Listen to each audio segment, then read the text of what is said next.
Hello friends, Radhe Radhe, जय श्री कृष्णा। तो कैसे हैं आप सब? आप सभी का स्वागत है हमारे चैनल में। तो फ्रेंड्स, आज मैं आप सभी के लिए एक बहुत ही प्यारा और मनमोहक हवन गीत लेकर आई हूँ, जिसे आप लोग पूरा ज़रूर सुनिएगा और कैसा लगेगा कमेंट में ज़रूर बताइएगा।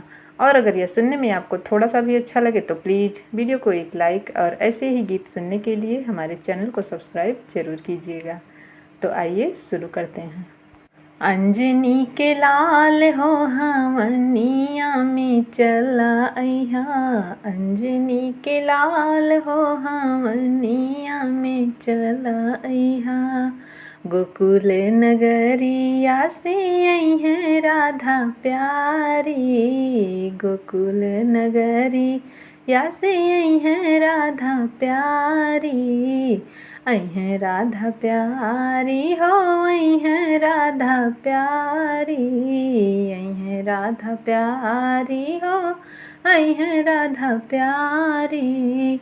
संगवा में आई है उनकी, संगवा में आई है उनकी, यशोदा के लाल हो हमनिया में चला अइहा।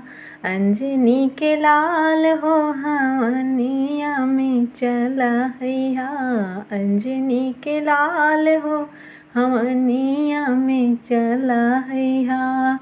अवध नगरिया से आई है सीता प्यारी हो, अवध नगरिया से आई है सीता प्यारी। आई है सीता प्यारी हो, आई है सीता प्यारी, हाँ आई है सीता प्यारी हो, आई है सीता प्यारी। संगवा में आई है उनकी, संगवा में आई है उनकी, कौशल्या के लाल हो हमनिया में चला अइहा। अंजनी के लाल हो हमनिया में चला अइहा, अंजनी के लाल हो हमनिया में चला अइहा। काशी नगरिया से आई है गौरा प्यारी हो, काशी नगरिया से आई है गौरा प्यारी।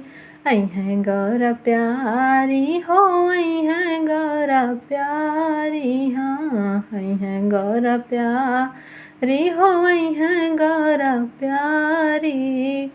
संगवा में आई है उनकी, संगवा में आई है उनकी, वही महाकाल हो हमनिया में चला अइहा। अंजनी के लाल हो हमनिया में चला अइहा, अंजनी के लाल हो हमनिया में चला अइहा।